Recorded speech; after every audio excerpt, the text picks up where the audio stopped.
হয়েছে এবং যেই হচ্ছে আঞ্চলিক যে বৈষম্যটা হয়েছে উত্তরবঙ্গের মানুষ মনে করছেন তারা এই বৈষম্যের হচ্ছে শিকার এবং হচ্ছে কর্মসংস্থানের সুযোগ সৃষ্টি করা হয়নি এবং উন্নয়ন হচ্ছে শহরকেন্দ্রিক উন্নয়ন হয়েছে, যে উন্নয়নের যে বিকেন্দ্রীকরণ সেটা ঘটেনি বলেই উত্তরাঞ্চলের মানুষ মনে করছেন, রাজশাহীর মানুষ সেটি মনে করছেন। বাংলা ব্লকেটের কর্মসূচিটা নিয়ে যদি একটু বলা হয়, কতটুকু গুরুত্বপূর্ণ ছিল বাংলা ব্লকে? বাংলা ব্লকের এই কর্মসূচি প্রথম কোনো একটা কর্মসূচি যেটা হচ্ছে নেমিংটা, টার্মিনোলজিটা মানুষের কাছে একদম নতুন ছিল। মানুষ ভাষাগত কারণে মানুষ এটার সাথে এঙ্গেজ ফিল করে, একদম প্রান্তিক জনপদ থেকে শুরু করে তাদের একটা আগ্রহ ছিল আসলে এই বাংলা ব্লকের কী ধরনের কর্মসূচি, এই ইভেন্টটা কী। একটা কনভেনশনাল পলিটিক্সে যেটা হয় হরতাল অবরোধ এই ধরনের কর্মসূচি হয়, কর্মবিরতি, তো বাংলা ব্লকেট বা একটা লিটারেশন আছে। আমরা শুরু থেকেই চাচ্ছিলাম এই আন্দোলনের নেতৃত্বের জায়গাটা একটা ডিসেন্ট্রালাইজ মডেল ছিল, নতুনত্বের জায়গা। দ্বিতীয়ত হচ্ছে ভাষাগত জায়গাও আমরা চেষ্টা করেছি নতুনত্ব নিয়ে আসার জন্য। সেজন্য আপনি দেখবেন বাংলা ব্লকেট, শাটডাউন, তারপর হচ্ছে দ্রুহযাত্রা, মার্চ ফর জাস্টিস, মানে নেভার বিফোর সিন ইভেন্টস এর মধ্য দিয়ে মানুষকে আমরা কানেক্ট করানোর চেষ্টা করছিলাম। এবং একটা হচ্ছে আমাদের বলা হতো জেনজি প্রজন্ম, একটা হচ্ছে আই হেড পলিটিক্স একটা প্রজন্ম, ওই আই হেড পলিটিক্স প্রজন্মটা হচ্ছে এনগেজ ফিল করেছে এই টার্মিনোলজির কারণে। আমরা দেখছি যে বাংলা ব্লকেটের আগের নামটা আমরা এর আগে যেটা বলছিলেন আপনি বাংলা ব্লকেটের নামটা আপনারা ওই আমি ছিলাম, নাহিদ, সার্জিস, বাকের ছিল, নুসরাত ছিল, হাসিব ছিল, আসিফ ছিল। আমরা যে আগামীকাল কর্মসূচি কী দেওয়া যায়, কারণ কর্মসূচির মধ্যে নতুনত্ব থাকা উচিত, তখন প্রস্তাব ছিল। কেউ বলছিল অবরোধ, কেউ বলছিল অবরোধটাকে একটু মানে নতুন কিছু একটা দেন হচ্ছে ওই আলোচনার মধ্য দিয়ে হচ্ছে বাংলাদেশ ব্লকেট ইনিশিয়ালি নামটা সিলেক্ট হয়েছিল, বাংলাদেশ ব্লকেট। পরে সেটাকে যেন উচ্চারণ খুবই হচ্ছে সহজ হয়, সেই জন্য আমরা বাংলা ব্লকেটে হচ্ছে নিয়ে যাই, যেন একটা এলিটারেশন থাকে বাবা। আচ্ছা, একটা গুরুত্বপূর্ণ প্রশ্ন।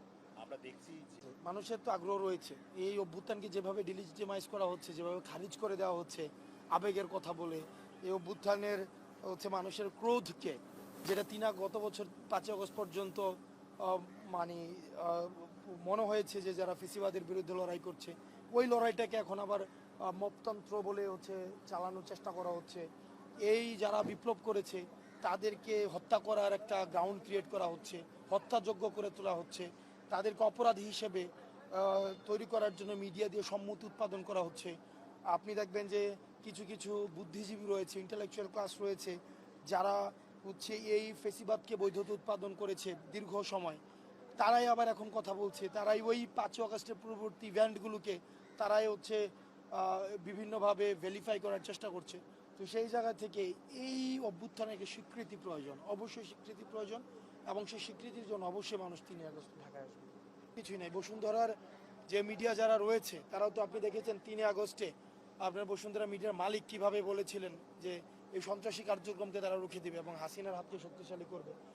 তারাই তো হচ্ছে গোলটেবিল কনফারেন্সের মধ্য দিয়ে আপনি তো বিভিন্ন মিডিয়ার, এই শুধুমাত্র বসুন্ধরা না, বসুন্ধরা ছাড়া আরও অনেকগুলো গ্রুপ রয়েছে, অলিগার্ক শ্রেণী রয়েছে, তারাই হচ্ছে মূলত বাংলাদেশের রাজনীতিটাকে নিয়ন্ত্রণ করে। ধরেন আজকে আমি আছে, আমার বিরুদ্ধে কয়েকদিন পর দেখবেন যে বিভিন্নভাবে ভেরিফাই করার এক প্রচেষ্টা চালাবে, ক্যারেক্টার অ্যাসোসিয়েশন করা হয়।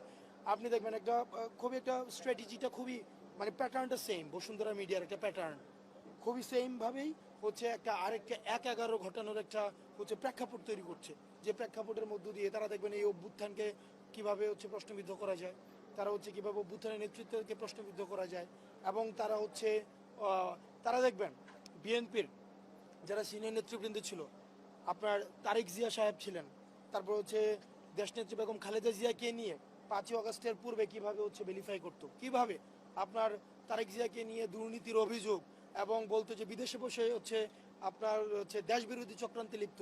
আবার ওই মিডিয়াটা 5 আগস্টের পরেই কিন্তু আবার তারেক জিয়াকে মহান বানানোর ভূমিকা নিয়েছে। অর্থাৎ এই মিডিয়াটা, বিশেষ করে এই বসুন্ধরার এই মিডিয়াটা, এটার হাত থেকে যদি আপনি এটাকে মাফিয়াতন্ত্র তৈরি করেছে, একদম স্ট্রেইট ফরওয়ার্ড, ফ্র্যাঙ্কলি স্পিকিং এটা একটা মাফিয়াতন্ত্র তৈরি করেছে। এবং এই মাফিয়াতন্ত্র রাজনীতিবিদরা যদি সচেতন না হয়, আজকে আপনাকে হিরো বানাচ্ছে, পট পরিবর্তন হলে আবার আপনাকে ভিলেন বানাবে।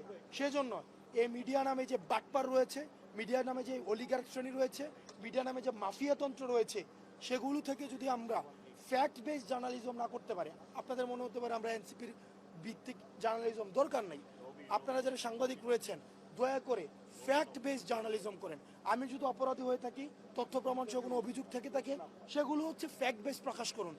জানা গেল কি জানা গেল, তারপর হচ্ছে যেমন কিছুদিন আগে এক উপদেষ্টার বাবার বিরুদ্ধে অভিযোগ আসছে চাল চুরি নাকি করেছে, নিউজ করেছে যে উমুক উপদেষ্টার বাবার চাল চুরির বিষয়ে যা জানা গেল, নিউজে গিয়ে দেখে এটা কিছুই নাই। এই যে ক্লিক বাইটার জার্নালিজম, এগুলোর মধ্য দিয়ে আসলে ক্যারেক্টার অ্যাসোসিয়েশন করা হয়। অবশ্যই বসুন্ধরার গণমাধ্যমগুলো যারা অভ্যুত্থানের পূর্বে আপনি দেখবেন এই গণতান্ত্রিক পট পরিবর্তনকে প্রশ্নবিদ্ধ করেছে, নির্বাচনের বৈধতা দিয়েছে, হাসিনাকে বৈধতা দিয়েছে, এবং 5ই আগস্টের পূর্বে হাসিনা যে বিজনেসম্যানদেরকে নিয়ে হচ্ছে প্রেস কনফারেন্স করেছে, ওখানে গিয়েও তারা কিন্তু হাসিনাকে বৈধতা দিয়েছে। আপনি দেখবেন হাসিনার হাতকে শক্তিশালী করার জন্য তারা হচ্ছে ওখানে শপথ দিয়েছে, হাসিনার কাফেলাতে তারা হচ্ছে হাসিনার সাথে জান্নাতে জাহান্নামে যাইতে চায় এমনও কমিটমেন্ট দিয়েছে। এখন তাদেরকে দিয়ে আবার আপনি গণতন্ত্র হচ্ছে পুনঃপ্রতিষ্ঠা করতে চান, এই বিষয়গুলোকে আমরা সন্দেহের চোখে দেখি। আপনাদের সাংবাদিকদেরকে বলবো, আপনারা ফ্যাক্ট বেস জার্নালিজম করেন, সেটা ক্ষমতার বিরুদ্ধে যাক অথবা ক্ষমতার। বাংলাদেশের সমৃদ্ধি, ইতিহাস এবং সম্ভাবনার নতুন দিগন্ত।